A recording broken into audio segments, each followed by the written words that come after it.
आप सभी का नेटवर्क 10 के खास कार्यक्रम में बहुत स्वागत है। मैं हूं आपके साथ सिमरन पटेल। यूपी की सियासत में लगातार हलचल देखने को मिल रही है। 27 के विधानसभा चुनाव में जीत हासिल करने के लिए सियासी दलों ने अपनी पूरी ताकत झोंक दी है। वार पलटवार का दौर लगातार जारी है। अब यूपी के उप मुख्यमंत्री ब्रजेश पाठक ने कहा कि बाबरी मस्जिद के निर्माण के लिए जो फंड जो इकट्ठा हुआ था वो पैसा कहां गया, इस पर समाजवादी पार्टी के नेता अखिलेश यादव से वो सवाल पूछ रहे हैं। उन्होंने कहा कि योगी सरकार पूरी तरह से पारदर्शी है। उधर ओम प्रकाश राजभर के बयान भी उन्होंने दिया है। उन्होंने कहा कि चुनाव से पहले सपा में बड़ी टूट होगी। सपा इन दावों को नकार रही है। सपा का कहना है कि ये सब जो किया जा रहा है दरअसल ध्यान भटकाने के लिए किया जा रहा है। सपा ने ब्राह्मण सम्मेलन करके ये संकेत दिया है कि उनकी सत्ता केवल पीडीए के भरोसे नहीं आएगी। वहीं सपा के पीडीए के नारे पर भाजपा ने तंज कसा। कहा कि सपा केवल यादव और मुस्लिमों की पार्टी है और इसमें बिखर भी रही है। वहीं कांग्रेस अभी सियासी हवा का मिजाज देख रही है। बसपा पूरे दमखम के साथ सियासी रण में उतर रही है। तो वही ओवैसी जो है वो भी, उनकी भी एंट्री उत्तर प्रदेश में हो चुकी है। ओवैसी कह रहे हैं कि समाजवादी पार्टी के साथ गठबंधन करने को पूरी तरह से तैयार हैं। तो सियासी दल जो है कई मुद्दों को तलाश रहा है और लगातार इन मुद्दों पर सियासी हलचल जो है उत्तर प्रदेश में देखने को मिल रही है। आज इसी पर चर्चा करेंगे और जानने की कोशिश करेंगे कि उत्तर प्रदेश में 2027 के चुनाव के लिए अभी से मिजाज क्या है। तो सभी गेस्ट हमारे साथ जुड़ गए हैं। परिचय करा देते हैं। कैप्टन आई सिंह भदौरिया हमारे साथ जुड़े हुए हैं, बीजेपी के प्रवक्ता हैं। डॉक्टर राकेश प्रजापति प्रवक्ता है समाजवादी पार्टी के, आपका भी बहुत स्वागत है। सुमन कुमार वरिष्ठ पत्रकार हैं। सुमन सर, आपका भी बहुत स्वागत है। सबसे पहले मैं कांग्रेस तो अभी नहीं हमारे साथ जुड़े हुए हैं, समाजवादी पार्टी के प्रवक्ता राकेश जी से बात करना चाहूंगी। राकेश जी, पहला सवाल मेरा आपसे ये है कि अब ब्रजेश पाठक कह रहे हैं, जो कि उप मुख्यमंत्री हैं, साफ तौर पर कह रहे हैं कि आप लोग राम मंदिर के चंदे को लेकर आरोप तो लगाते हैं, लेकिन बाबरी मस्जिद के लिए जो चंदा इकट्ठा हुआ है वो फंड कहां गया, बताए अखिलेश यादव। वो कह रहे हैं क्यों चुप्पी साधे हुए हैं अखिलेश यादव। ऐसा है ना, भाजपा वालों का एक ही काम है, जी। नाचना आवे आंगन टेढ़ो। हम्म। बात किसी की होती है। अभी इनके ऊर्जा मंत्री थे, हम्म। उन ऊर्जा मंत्री से कोई एक किसान पूछता है लाइट क्यों नहीं आ रही है, हम्म। तो वो ऊर्जा मंत्री क्या कहते हुए आगे बढ़ जाते हैं, जय श्री राम। हम्म। ठीक है ना। बात इस बात की हो रही है जी। कि आखिर जो चंदा जा रहा है अयोध्या में, हम्म। वो चंदा जो आ रहा है वो ट्रांसपेरेंसी क्यों नहीं है। हम्म। इतनी अगर सरकार को चिंता है तो ट्रांसपेरेंसी करनी चाहिए। मैं तो ये कह रहा हूँ ना, भारत के जितने भी मंदिर हैं, मस्जिद भी जोड़ लीजिए, मस्जिद में तो मैंने देखा नहीं है चढ़ावा कहीं आता है। ठीक है ना। कहीं भी भाई कोई, मैं कह रहा हूँ ज़ियारत है, वहां पर चलिए आता है, वो ले लीजिए जी। लेकिन इन सब में ट्रांसपेरेंसी होनी चाहिए। आखिर सरकार पर आरोप लग रहे हैं तो सरकार को इन आरोपों का जवाब देना चाहिए कि ये करना चाहिए। मैं काना हूं तो तू भी काना है। तो राकेश जी, यही चीज तो समाजवादी पार्टी को भी करना चाहिए ना। तो पहले ये सिद्ध करना चाहिए हम काने नहीं है, दूसरे पे कहने लगे तुम काने हो। वाह भाई वाह, ये कौन सा तरीका हुआ, ये कोई तरीका हुआ, ये नहीं तरीका होना चाहिए। भाई कोई व्यक्ति कहे तुम बहरे हो, अरे तो उससे उसे ये सिद्ध करना चाहिए ना मैं बह रहा हूं, वो उससे कहने लगे तू बह रहा है। वाह भाई वाह। तो भाजपा के लोगों का कोई तरीका नहीं है। भाजपा केवल और केवल लोगों के बीच में नफरत बोलने का काम करती है और कुछ है ही नहीं इनके पास। केवल धर्म से जोड़ देंगे। बात मंदिर, राम मंदिर के चंदे चोरी की हो रही है और आप ये लोग पता नहीं कहाँ ले गए। ब्रजेश पाठक जी पर अपना डिपार्टमेंट समझ नहीं रहा है। स्वास्थ्य की स्थिति क्या है देखिए ना, खच्चर पर लोग ले जा रहे हैं मरीजों को। राकेश जी, अगर सवाल उठा ही है, अगर तो समाजवादी पार्टी पर आरोप लग ही रहा है, तो क्यों नहीं अखिलेश यादव इस पर जवाब दे देते। आप तो कह रहे हैं कि राम मंदिर में चोरी हुई और वही लगातार जांच भी की जा रही, तब भी आप कह रहे हैं कि ये लोग जो है लोगों को बचाने की कोशिश कर रहे हैं। अब जब उप मुख्यमंत्री ब्रजेश पाठक ने पूछ ही लिया है कि बाबरी मस्जिद का फंड कहां गया, तो बता दे अखिलेश यादव। नहीं, एक बात सुनिए, बात बोलिए, पिछले बोलिए। 10 सालों से समाजवादी की सरकार तो है नहीं। अच्छा, समाजवादी की सरकार नहीं है, सड़क टूटेगी अखिलेश यादव से प्रश्न होंगे, लाइट नहीं आएगी अखिलेश यादव से प्रश्न होंगे, स्वास्थ्य व्यवस्था बिगड़ेगी अखिलेश यादव से प्रश्न होंगे, स्कूल नहीं बन रहे हैं, स्कूल बंद हो रहे हैं, उसका भी प्रश्न। ऐसा है ना, भाजपा का कोई काम तो है नहीं। भाजपा हर काम को जवाहरलाल नेहरू से जोड़ देगी, कांग्रेस से जोड़ देगी, इंदिरा गांधी से जोड़ देगी, राजीव गांधी से जोड़ रही है। फिर ये क्या कर रहे हैं, ये घंटा बजा रहे हैं बैठ करके क्या। या फिर बेइज्जती कराने के लिए है, केवल देश का सम्मान गिराने के लिए है। बताइए, आप बताइए, भाजपा की प्रवक्ता बता दे कि क्या हो रहा है। अभी 5 मिनट का वीडियो वायरल हो रहा है ट्रंप के सामने, मोदी जी का 5 मिनट तक ट्रंप के आगे पीछे दुम दबा करके भाग रहे हैं, जा रहे हैं। वो बेचारे, वो लाइन भी नहीं दे रहे हैं, साइड भी नहीं दे रहे हैं। पता अंतरराष्ट्रीय नहीं स्तर राकेश पर जी, जितनी आप लोग को बेइज्जती कौन सा भाजपा वीडियो ने नजर कराई आता है। बात इतनी अगर आप कभी नहीं हुई। प्रधानमंत्री और डोनाल्ड ट्रंप की कर रहे हैं तो प्रधानमंत्री ने जिस तरह बात कही है उसकी तो तारीफ हो रही है। उन्होंने साफ तौर पर कहा कि जिस तरह आपका दोहरा चरित्र है उसे बर्दाश्त नहीं किया जाएगा। ट्रंप ने यहां तक तारीफ भी किया, उन्होंने कहा जितने महान नेता प्रधानमंत्री नरेंद्र मोदी हैं उतना तो मैं भी नहीं हूं। पता नहीं कौन सा वीडियो समाजवादी पार्टी देख लेती है। देखिए, देखिए। कांग्रेस के एक प्रवक्ता जो है वो ट्वीट करके उन्होंने बताया था, उसी का जिक्र कर रहे हैं मुझे लगता है।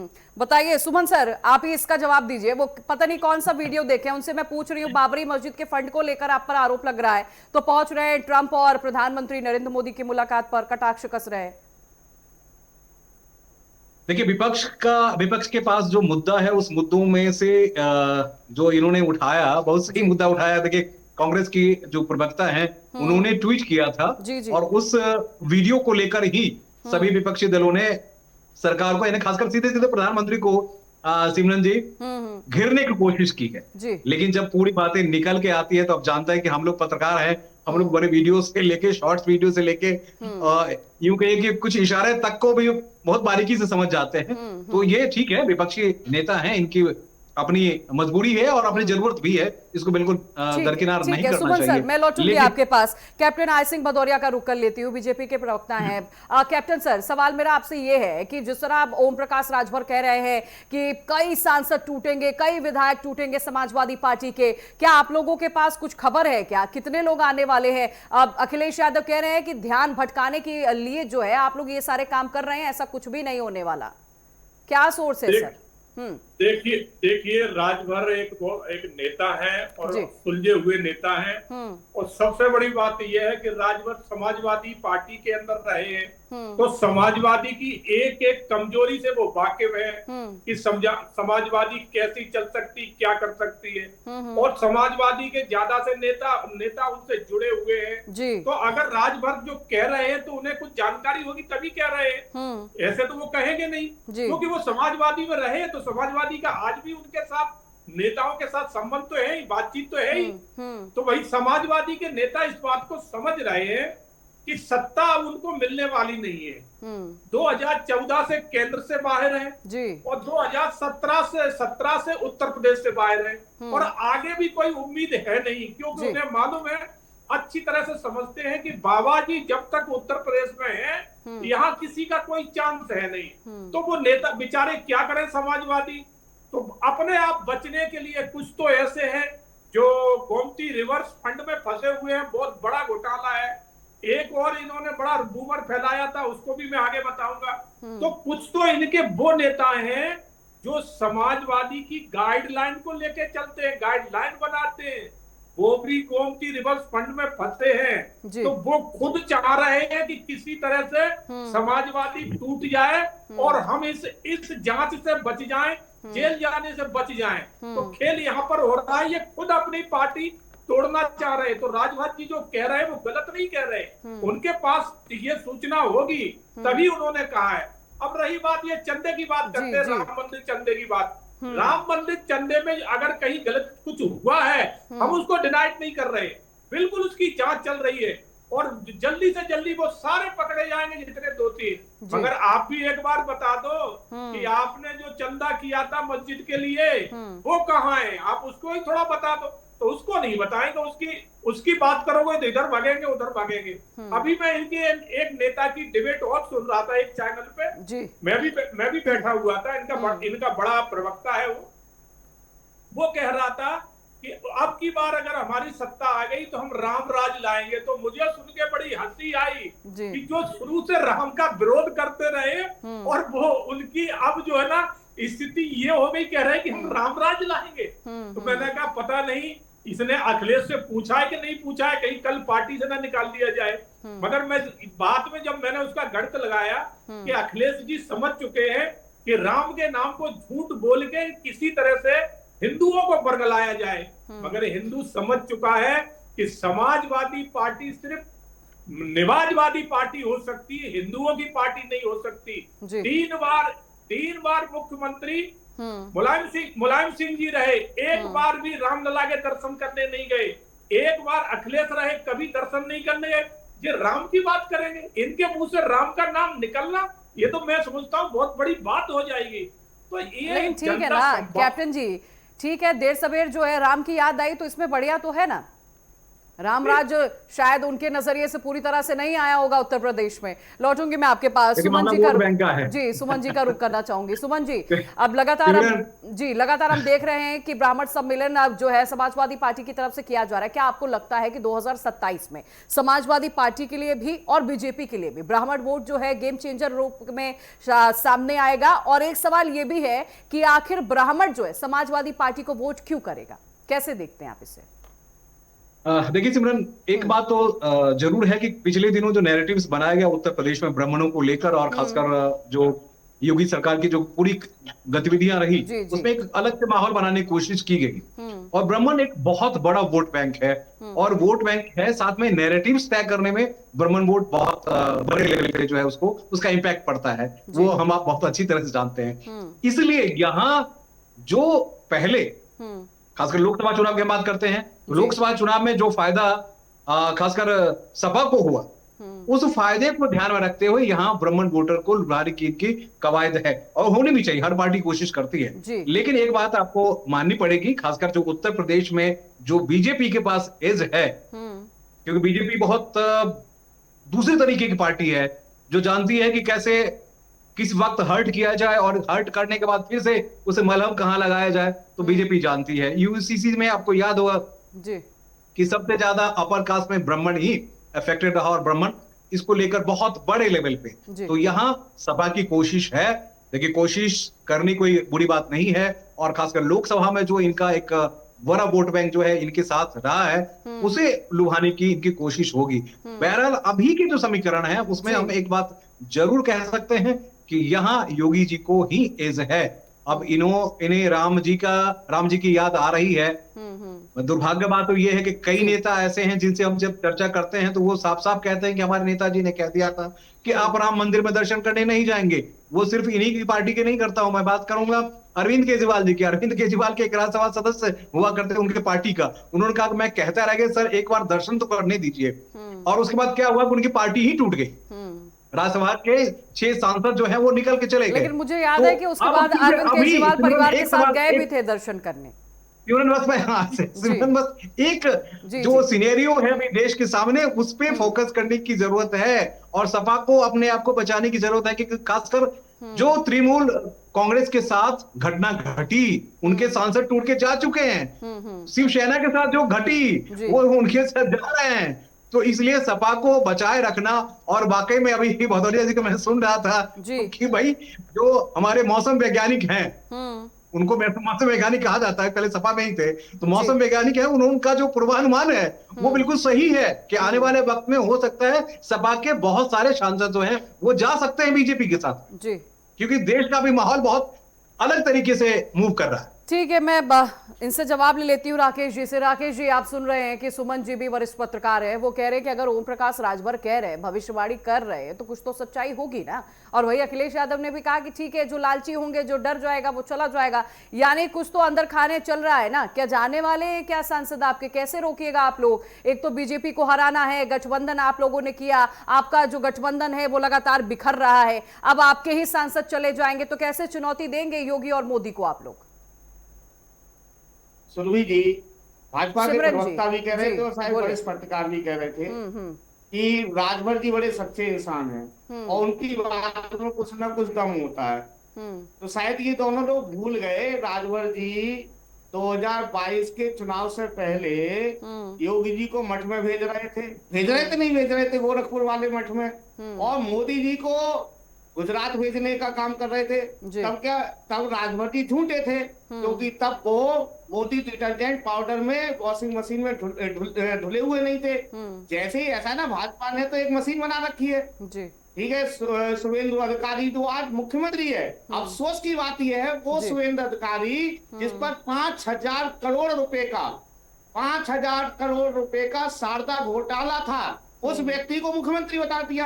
अच्छा, दूसरा, असम का मुख्यमंत्री हेमंत बिस्व शर्मा, उस पर लगभग शायद 2 या 3 महीने पहले मोदी जी उसको, ठीक है राकेश जी, मतलब कैसे राकेश जी सवाल का जवाब दीजिए ना। अब तो ओवैसी भी हाथ बढ़ा रहे हैं, ओवैसी भी कह रहे हैं कि गठबंधन करने को तैयार हूं। वही मुख्यमंत्री बन गए क्योंकि राकेश जी सवालों पर जवाब दीजिए ना।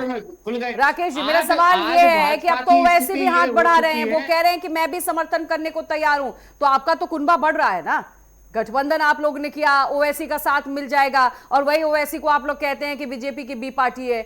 वो कह रहे हैं कि फालतू में आप लोग समय जो है खराब कर रहे हैं मुझे बी पार्टी कह के। मैं तो आपके साथ आना चाहता हूं, इज्जत से बुलाइए, मुझे सम्मान दीजिए, मिलके हराएंगे योगी आदित्यनाथ को। तो साथ लेंगे क्या उनका?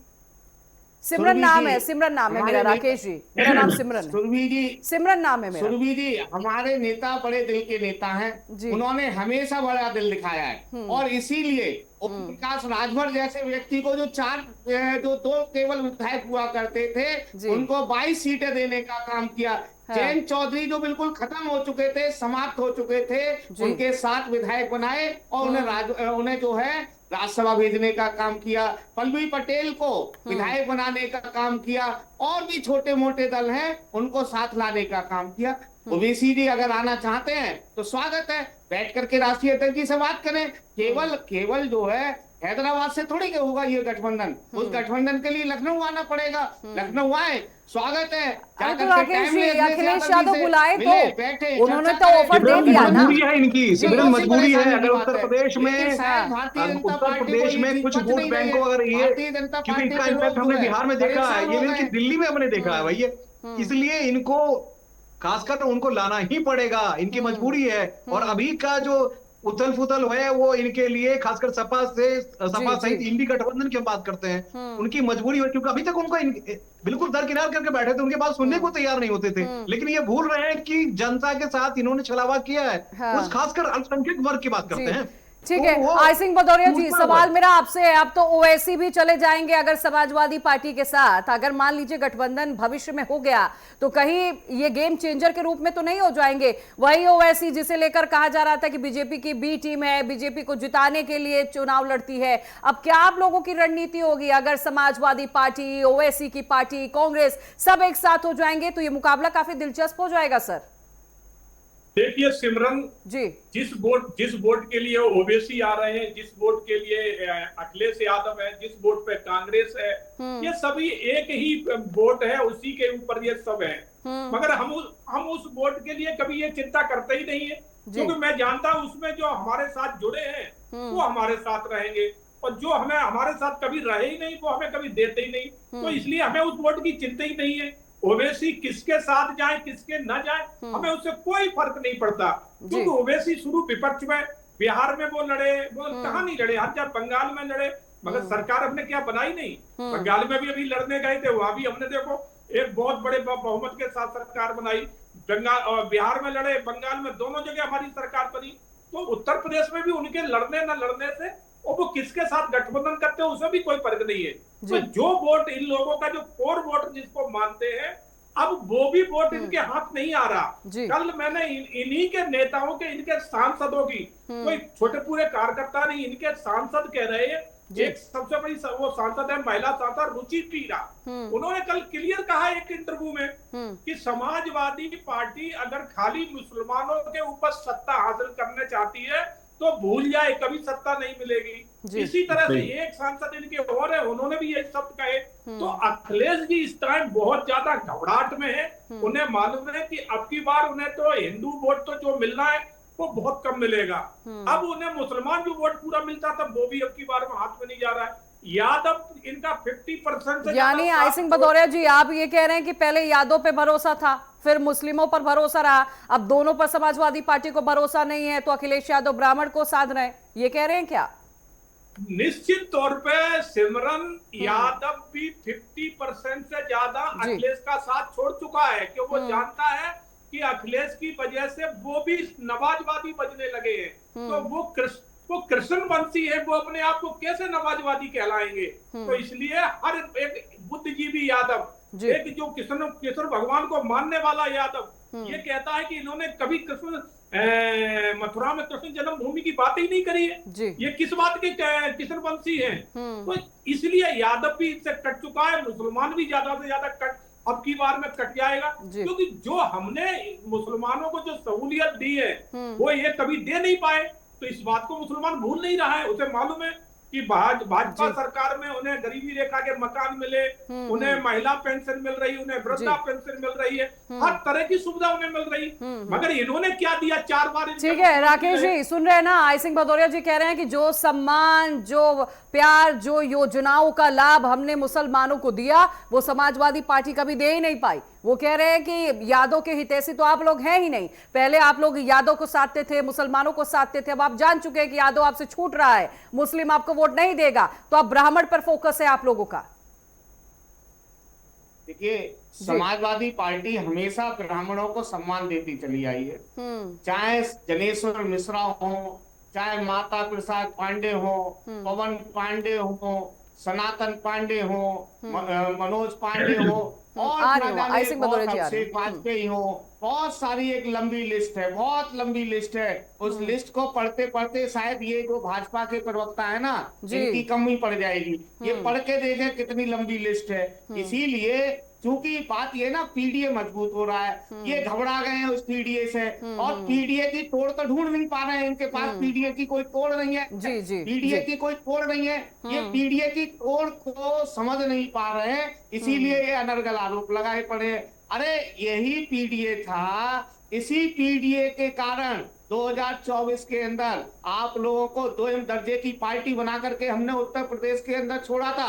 और देख लीजिएगा, सुमन जी आ रही, बस आप ही के पास आ रही साहब, 2027 के चुनाव में ये फिर से पीडीए मजबूत हो रहा है, और उस पीडीए की टूट आप पर हो नहीं रही है। अरे पीडीए में पंडित भी आता है, पी फॉर पंडित भी होता है, तो दलितों की बात करना तो राकेश जी आप लोग भूल गए ना, अल्पसंख्यकों की बात करना तो भूल गए ना, सिर्फ ब्राह्मण सम्मेलन ही चला रहे, आप ही लोग बोल रहे हैं ना यादव को, मुसलमानों को, ऐसा ना हो कि ब्राह्मण को अपने पाले में ला रहे हैं आप लोग, और यादव मुस्लिम चले जाए बीजेपी के पास, तो नुकसान आपका हो जाए। सुमन जी, मेरा सवाल आपसे ये है कि आपको लगता है कि जिस तरह हम लगातार राज्यों में देख रहे हैं कि राजनीति जो है अब जाति पर ही निर्धारित की जा रही है, क्या उत्तर प्रदेश में भी देखने को मिल रहा है, और इससे जो बुनियादी मुद्दे हैं वो कहीं ना कहीं प्रभावित हो रहे, छूट रहे हैं क्या? सुमन जी, बिल्कुल सही बात आपने की, और सही सवाल आपने किया कि भैया राजनीति में जातिगत समीकरण जो है महत्वपूर्ण है। हमने खासकर बिहार की, मैं इसलिए चर्चा करूंगा, बिहार से बिलोंग करता हूं, और बिहार के चुनाव को बहुत बारीकी से हमने देखा, क्योंकि जो हम विपक्ष की बात करते हैं, उन्होंने 34 से 38% वोट लेने के बाद भी उनको जीत हासिल उनके नसीब में नहीं रही। उसके पीछे बड़ी वजह रही, क्योंकि जैसे जैसे आप पोलराइज होने शुरू होंगे ना, फिर उसके बाद बीजेपी ही एग्रेशन में होगी, और बीजेपी जीत जैसे दर्ज की है पश्चिम बंगाल में, वो यहाँ उत्तर प्रदेश में भी। और एक सवाल का जवाब मैं दे दूं, खासकर अभी राकेश जी कह रहे थे कि पिछली बार सिर्फ पीडीए की वजह से उनके इतने सांसद जीत का है, बिल्कुल नहीं, इस मुगालते में मत रहिए, सिर्फ और सिर्फ संघ की वजह से। संघ पीछे हटा, नतीजा आपके फेवर में था, वो संघ फिर आ गया, उसके बाद आप बहुत पिछड़े रहेंगे।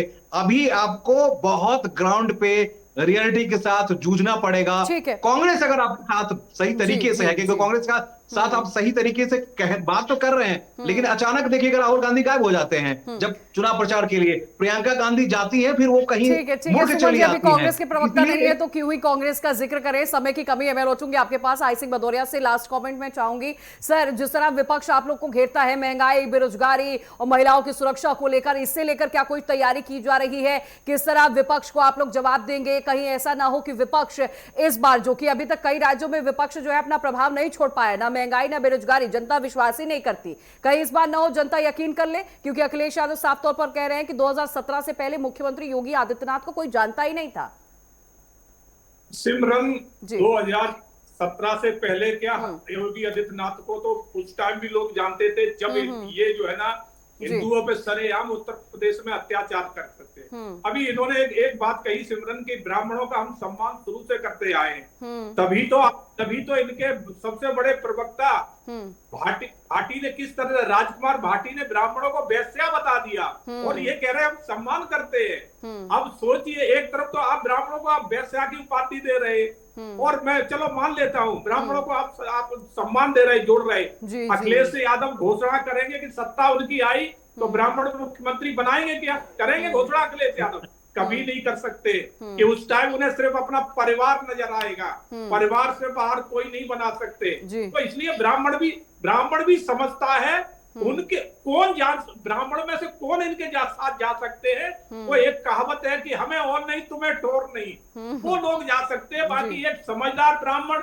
बुद्धिजीवी ब्राह्मण, राष्ट्रवादी ब्राह्मण समाजवादी में कभी नहीं जाएगा। ठीक है राकेश जी, जवाब दे दीजिए, समय की कमी है सर, कम शब्दों में अपनी बात पूरी करिएगा। नहीं, देखिए ये लोग, राम भद्राचारी ने भी तो ब्राह्मणों के बारे में क्या कहा, उस पर ये टिप्पणी कभी नहीं कर पाएंगे, इनकी हैसियत नहीं है, इनकी हिम्मत नहीं है। उन्होंने भी तो कहा था, उसके बारे में कर दीजिए। अच्छा, और तुम्हारे आरएसएस की बात कर रहे थे, आरएसएस के जो चीफ हैं, अब राकेश जी देखिए, अब ये तो देखना होगा आप लोग की कितनी मशक्कत होती है कि ब्राह्मण जो है आपके पाले में आता है और ब्राह्मण आपको क्यों वोट करेगा। ये भी लेकर आपको बकायदा एक सम्मेलन करना ही पड़ेगा, ब्राह्मण को बताना पड़ेगा कि हम आपके हितैषी हैं, आपके लिए हम बहुत कुछ करेंगे, तभी जाकर ब्राह्मण जो है आपको वोट करेगा। बहरहाल समय इतना ही, बहुत शुक्रिया आप तीनों जन का हमारे साथ जुड़ने के लिए, बातचीत करने के लिए, अपनी बात रखने के लिए। तो 2027 में उत्तर प्रदेश में विधानसभा चुनाव है, उससे पहले आरोप प्रत्यारोप का दौर जारी है। वहीं एक और जहां समाजवादी पार्टी राम मंदिर के चंदे को लेकर बीजेपी को घेर रही है, तो अब बीजेपी की भी तरफ से बाबरी मस्जिद के फंड को लेकर